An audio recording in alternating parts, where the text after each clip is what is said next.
El 16 de mayo de 1997, un emocionado Bill Clinton felicitaba el cumpleaños de Mr. Shaw, un hombre de raza negra que había llegado a la Casa Blanca procedente del estado de Alabama, al sur del país. Shaw era uno de los únicos 8 supervivientes del experimento Tuskegee, uno de los estudios médicos más monstruosos y controvertidos de la historia. El experimento comenzó en 1932 para estudiar la evolución de la sífilis, por entonces incurable. Más de 600 personas negras del condado de Macon, al sur de Estados Unidos, fueron utilizadas como cobayas para comprobar la evolución de una enfermedad de transmisión sexual provocada por una bacteria, la sífilis, desde sus estadios iniciales hasta la muerte de los pacientes. Conocido oficialmente como el estudio de Tuskegee para la sífilis sin tratamiento del hombre negro, el experimento que duró 40 años y que fue dirigido por funcionarios del Servicio de Salud Pública, tenía muy poco que reprocharle a la barbarie vivida en Europa con los nazis. La vida de muchos hombres negros y sus familias se arruinó. A comienzos de la década de los 30, el Dr. Clark, del Servicio de Salud Pública de los Estados Unidos, PHS, lanzó un estudio en Tuskegee para documentar la progresión de esta problemática enfermedad de transmisión sexual. La región era el hogar de cientos de campesinos negros pobres, y en su mayoría analfabetos, donde los casos de sífilis habían alcanzado proporciones alarmantes. El estudio se llevó a cabo con la esperanza de que una comprensión más profunda de la enfermedad proporcionaría nuevos conocimientos sobre tratamientos potenciales y posiblemente justificaría un programa financiado por el gobierno. La sífilis es una enfermedad infecciosa de curso crónico, transmitida principalmente por contacto sexual, producida por la espiroqueta Treponema pallidum. La investigación fue lanzado en cooperación con el Hospital del Tuskegee Institute, una universidad negra fundada por Booker Washington. El PHS proporcionó muy pocos detalles propósito del estudio a los residentes, pero a cambio ofrecieron una comida diaria y tratamiento médico gratuito a los participantes, así como un dinero destinado al entierro para cualquiera que accediera a permitir una autopsia en caso de muerte. Se calcula que más de 600 voluntarios fueron aceptados para el estudio, incluidos más de 200 hombres sanos en un grupo de control y casi 400 que dieron positivo para la sífilis. Además, dado que no había fondos disponibles para proporcionar medicación útil a los participantes, los investigadores podrían hacer poco más que observar la progresión natural de la enfermedad. Los doctores razonaron que mientras no hicieran daño a los pacientes, su estudio estaba justificado por el conocimiento que produciría para toda la humanidad. Sin embargo, y casi de inmediato, estas metas tan nobles se juntaron bajo el peso de una investigación equivocada. Los médicos optaron por no revelar la gravedad de la afección a los voluntarios, en lugar de informarles que necesitaban tratamiento para una dolencia ambigua a la que se refirieron como mala sangre. ¿Qué hicieron a cambio? Les proporcionaron dosis diarias de aspirina y suplementos de hierro que falsificaron como medicamento más útil. El tratamiento no ofrecía ningún beneficio para la salud de los pacientes. De hecho, a menudo desencadenó fuertes dolores de cabeza y náuseas. Incluso hubo un pequeño riesgo de discapacidad o muerte. Pero los médicos lo consideraron necesario para probar indicios de neurosífilis.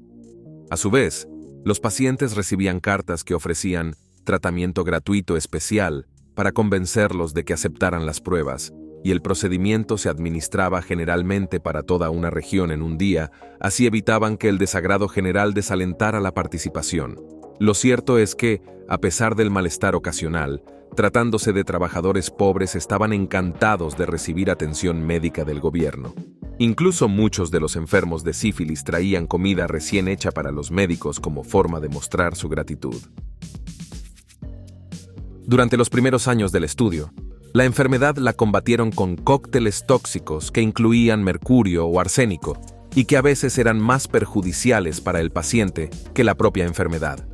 Los investigadores más creativos habían experimentado infectar deliberadamente a pacientes con malaria para producir una fiebre prolongada que, a veces, mataría la infección de sífilis. Sin embargo, A mediados de los años 40, se descubrió que la penicilina antibiótica era una cura segura y eficaz contra la sífilis. El gobierno de Estados Unidos patrocinó un programa nacional de salud pública para erradicar la enfermedad.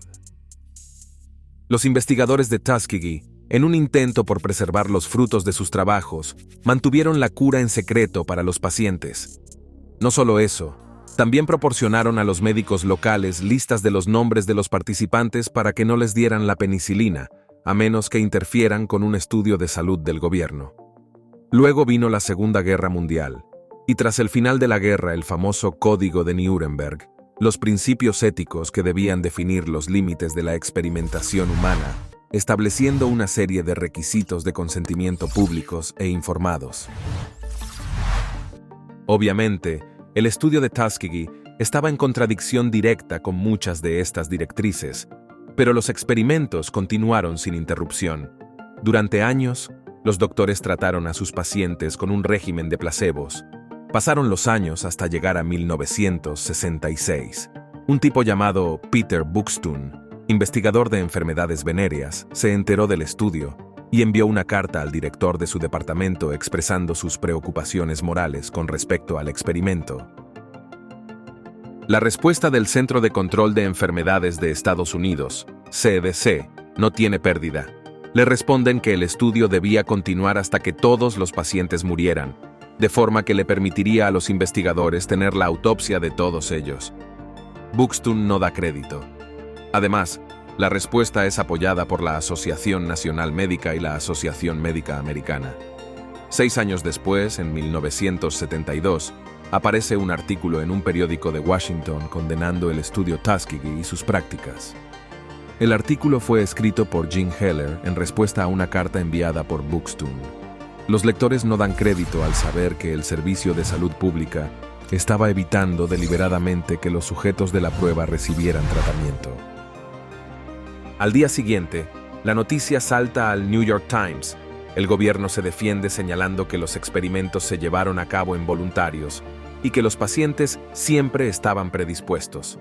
Sin embargo, el peso de la desaprobación pública aplastó las excusas. El estudio se condena y finaliza. Habían pasado 40 años desde que los médicos administraron el primer tratamiento con placebo para la mala sangre en Tuskegee. ¿Los resultados? Durante el estudio, 28 de los hombres habían muerto de sífilis y 100 murieron debido a complicaciones relacionadas. Muchos de ellos murieron después de que la penicilina estuviera disponible.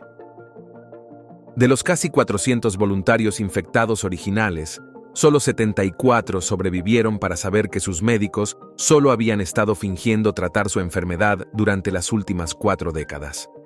Un año después, se ganó una demanda conjunta de $9 millones en nombre de las víctimas, cuya suma fue dividida entre los supervivientes. Ahora sí, y sin trampas, ellos y sus familias fueron garantizados a una atención médica gratuita para el resto de sus vidas. Sin embargo, es comprensible que el infame estudio fuera motivo de una profunda desconfianza en el sistema médico estadounidense entre los afroamericanos, un efecto que aún perdura hoy. Si ya llegaste hasta aquí, no olvides darle un me gusta al video, dejar tus comentarios más abajo y suscribirte al canal para ayudarnos a seguir creciendo y contando las historias más curiosas que vale la pena recordar.